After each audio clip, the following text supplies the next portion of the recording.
نحمده ونصلي ونسلم على رسوله الكريم اما بعد فاعوذ بالله من الشيطان الرجيم بسم الله الرحمن الرحيم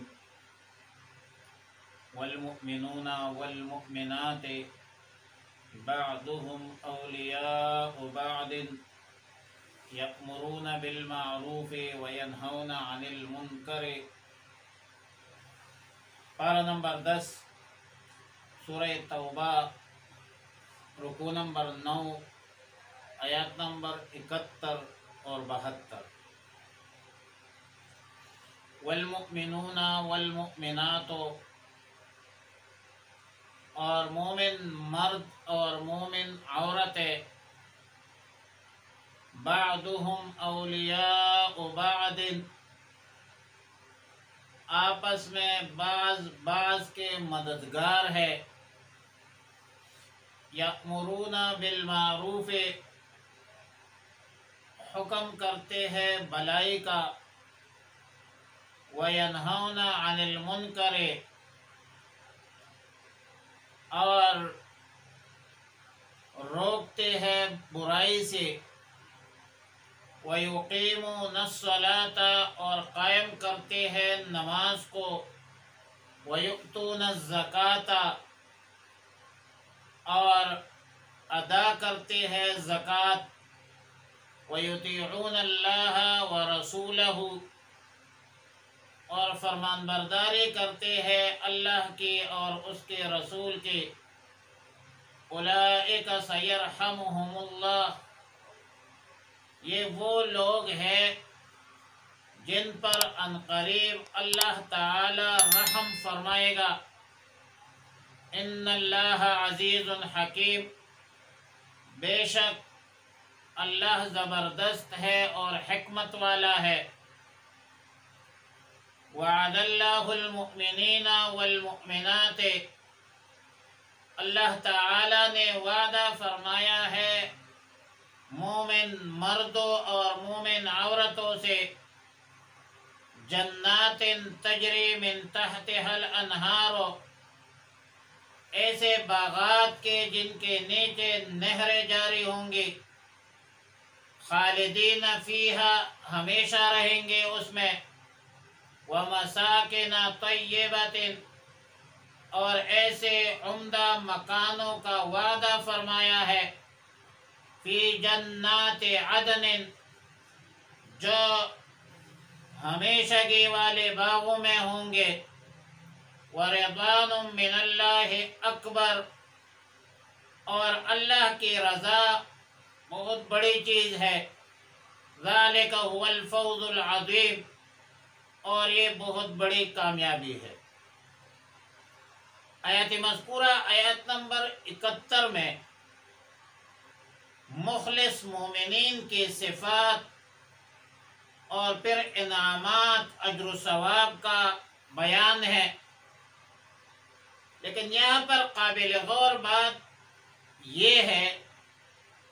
کہ منافقین کے بارے میں اللہ تعالی نے فرمایا کہ بعضهم من بعض، جبکہ مومنین کے بارے میں فرمایا بعضهم اولیاء بعض۔ اس میں اشارہ ہے اس طرف کہ منافقین کے تعلقات، روابط چند مفادات کے اساس اور بنیاد پر ہوتی ہے، چند مقاصد پر مبنی ہوتی ہے۔ منافقین کے درمیان دلی دوستی، قلبی تعلق نہیں پائی جاتی، بلکہ منافقین کے درمیان جو تعلق ہوتی ہے وہ ایک شرارت، خباثت میں ایک اشتراک کا ایک تعلق ہے۔ منافقین خود ایک دوسرے کے نہیں ہوتے، بلکہ مسلمانوں اور اسلام کے خلاف ایک جدت ہوتی ہے، جبکہ مسلمانوں کے درمیان جو تعلق ہوتی ہے وہ ہمیشہ سچی ہوتی ہے، ہمدردی کی بنیاد پر ہوتی ہے، اور مسلمانوں کے درمیان جو تعلقات ہوتی ہے وہ للہ فی اللہ ہوتی ہے، اللہ کی رضا کے لیے ہوتی ہے، ظاہراً ہو، باطناً ہو، حاضراً ہو، غائباً ہو، ہر حالت میں وہ یکساں تعلق ہوتی ہے اور پھر پائیدار ہوتی ہے، مستحکم ہوتی ہے، ایک روحانی رشتہ ہوا کرتا ہے جو تجزی بھی قبول نہیں کرتے۔ مثل المؤمن کجسد واحد، مسلمان ایک جسم کے مانند ہوتی ہے، چاہے مشرق میں ہو، چاہے مغرب میں ہو، شمال میں ہو، جنوب میں ہو، دنیا کے جس کونے میں ہو، جس خطے میں ہو، جس ملک اور جس علاقے میں ہو، کالا ہو، گورا ہو، عرب ہو، عجم ہو، کوئی بھی زبان ہو، لیکن جس نے یہ کلمہ پڑھا ہے لا الہ الا اللہ محمد رسول اللہ، تو اس کلمے کے بنیاد پر وہ سب بھائی بھائی ہے۔ ایک مسلمان دوسرے مسلمان کا بھائی ہے، انما المؤمنون اخوۃ، اور نبی علیہ السلام نے فرمایا کہ المسلم اخو المسلم، ایک مسلمان دوسرے مسلمان کا بھائی ہے۔ پھر مخلص مسلمانوں کے یہ تعلق یہ ایمان کی علامت ہوتی ہے۔ ایمان اور عمل صالح کی صفت یہ ہے کہ باہمی دوستی میں مودت محبت پیدا کرتا ہے۔ اللہ تعالیٰ نے فرمایا سَيَجْعَلُ لَهُمُ الرَّحْمَنُ وُدًّا، یعنی جن لوگوں نے ایمان لایا ہے، نیک اعمال کرتے ہیں، اللہ تعالیٰ ان کے درمیان آپس میں ایک قلبی تعلق، ایک گہرے تعلق پیدا فرمائے گا۔ اور لیکن صد افسوس، تأسفاً کہتا ہوں، افسوس کی بنیاد پر کہتا ہوں کہ آج کل مسلمانوں کے ایمانی کمزوری کی وجہ سے بھی ہمارے مسلمانوں کے تعلقات بھی مفادات، اغراض، مقاصد کے تابع ہو گئے، جبکہ مسلمان ایک دوسرے کے لیے ممد ہوتا ہے، معاون ہوتا ہے۔ اور مسلمان مخلص مسلمانوں کی صفت یہ بیان کی کہ یأمرون بالمعروف وینہون عن المنکر، مومن مرد اور مومن عورتیں بھلائی کا حکم کرتے ہیں اور برائیوں سے منع کرتے ہیں۔ معلوم ہوا کہ یہ جو امر بالمعروف نہی عن المنکر ہے صرف مردوں کا کام نہیں ہے، صرف مردوں کے فرض منصبی نہیں ہے، یہ عورتوں کے بھی فرض منصبی ہے۔ اگر امر بالمعروف وَلْتَكُمْ مِنْكُمْ أُمَّةٌ يَدْعُونَ إِلَى الْخَيْرِ وَيَأْمُرُونَ بِالْمَعْرُوفِ وَيَنْهَوْنَ عَنِ الْمُنْكَرِ سے مراد اگر تبلیغی جماعت سے استدلال کیا جائے تو اس آیت کی روح سے پھر تبلیغی جماعت میں عورتوں کا جانا اس آیت کی روح سے بالکل جائز ہوگا، کیونکہ امر بالمعروف جو ہے صرف مردوں کی ذمہ داری نہیں ہے، عورتیں بھی لوگوں کو نیکی کی طرف بلا سکتے ہیں اور بلانا بھی چاہیے۔ بہت سارے مسائل ایسے ہوتے ہیں جو عورتوں کے مسائل ہوتے ہیں اور عورتیں اس میں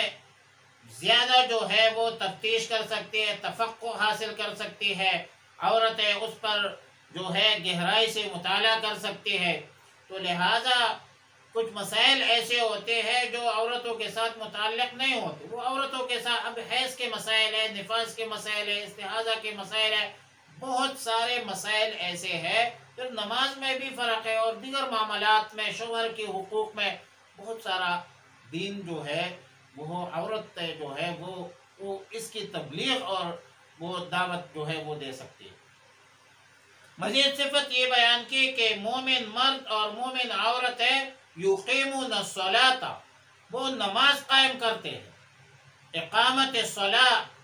ادائے زکوٰۃ کرتے ہیں، اور ہر موقع پر اللہ اور رسول کے اطاعت کرتے ہیں۔ یہ بہت بڑی بات ہے۔ تو اللہ تعالیٰ نے اپنے ان مومن مردوں کے ساتھ، مومن عورتوں کے ساتھ اپنے مہربانی کا وعدہ فرما کر فرمایا اولئک سیرحمہم اللہ، اللہ تعالیٰ ان قریب ان پر رحم فرمائے گا، دنیا میں بھی ان پر رحم ہوگا، آخرت میں بھی اس پر رحم ہوگا۔ دنیا میں جو ایمان کی نعمت ہے یہ بہت بڑی نعمت ہے، اس نعمت سے مالا مال فرمایا، اور آخرت کے نعمتوں سے بھی مالا مال فرمائے گا۔ ان اللہ عزیز حکیم، اللہ تعالی غالب ہے، حکمت والا ہے، ہر چیز پر قادر ہے، اور جس چیز کا ارادہ فرماتے ہیں، اذا اراد شیئا، جب کسی چیز کا ارادہ رکھتا ہے اور جب کسی چیز کا ارادہ کرے تو کوئی طاقت اللہ کے ارادے کو نہیں روک سکتا۔ اللہ تعالیٰ کے جتنے بھی فیصلے ہیں سب فیصلے حکمت کے موافق ہوتے ہیں، اور آیت نمبر 72 میں فرمایا کہ اللہ کا وعدہ ہے، اللہ کے وعدے کا ذکر ہے، اور ظاہر ہے کہ اللہ کا وعدہ پکا ہے، سچا ہے، دنیا میں بھی آخرت میں بھی۔ الحمدللہ الذی نصر عبدا وأوفوا عہدا، اللہ نے اپنے وعدے کو پورا کیا، غزوہ بدر میں پورا کیا، اور اسی طرح آخرت میں بھی ان اللہ لا یخلف المیعاد، اللہ اپنے وعدے کی مخالفت نہیں کرتا۔ تو اللہ کا وعدہ ہے مومن مردوں سے، مومن عورتوں سے، کہ وہ ان کو ایسی باغات آخرت میں دیں گے، ایسی آخرت میں ایسی باغات کا وعدہ فرمایا ہے جس کے نیچے نہریں جاری ہوں گے، اور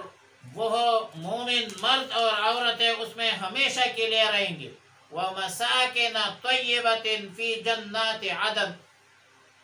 یعنی ان مردوں کے لیے، مومن مردوں کے لیے، مومن عورتوں کے لیے عمدہ مکانات ہو جن میں وہ رہیں گے ہمیشہ کے لیے۔ عدن کی طرف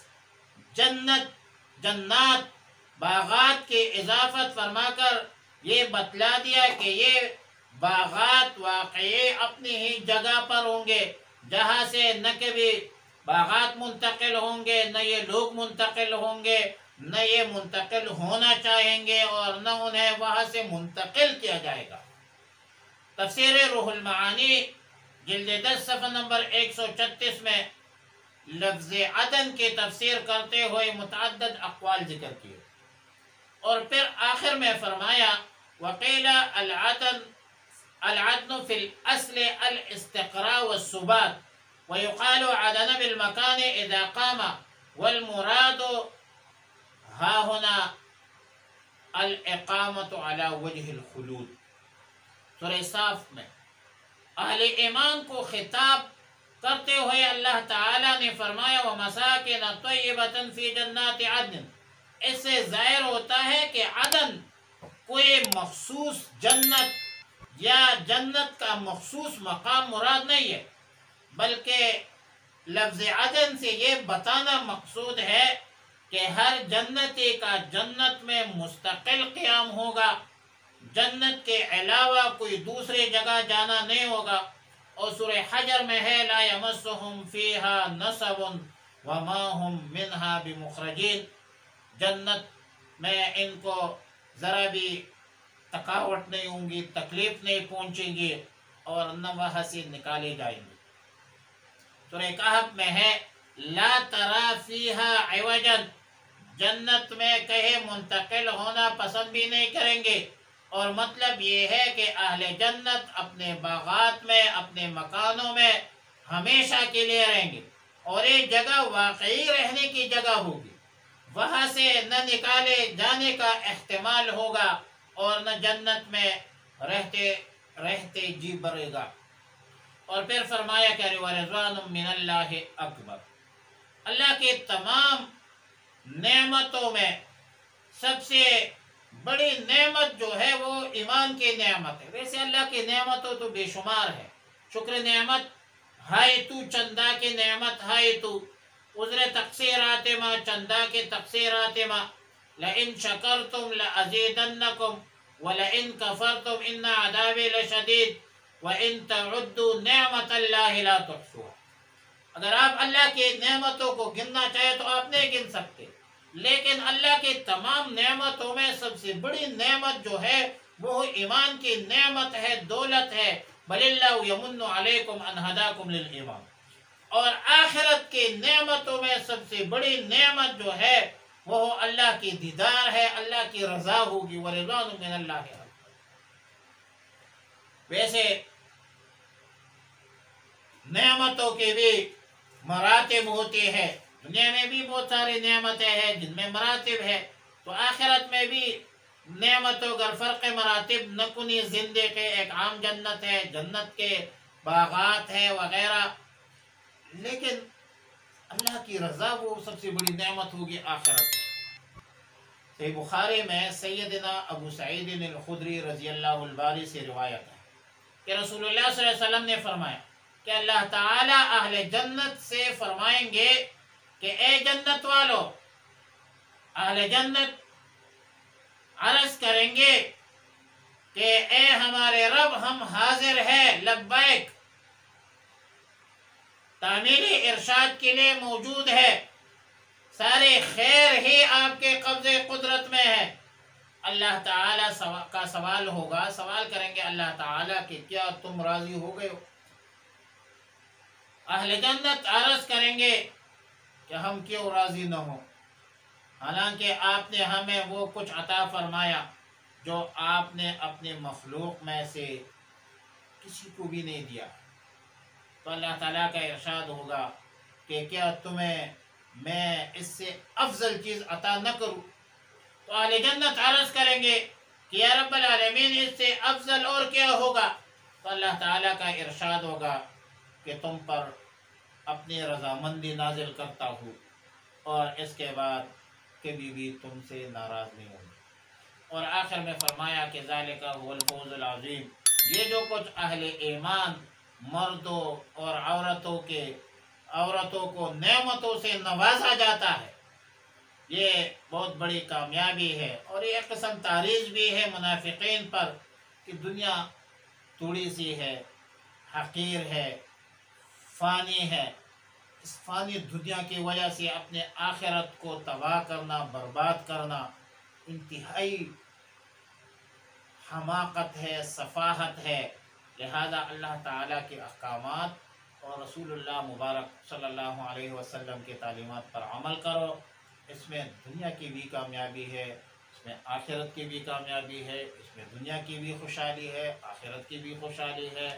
اس میں دنیا کی بھی سکون ہے، آخرت کی بھی سکون ہے۔ وآخر دعوانا ان الحمدللہ رب العالمین۔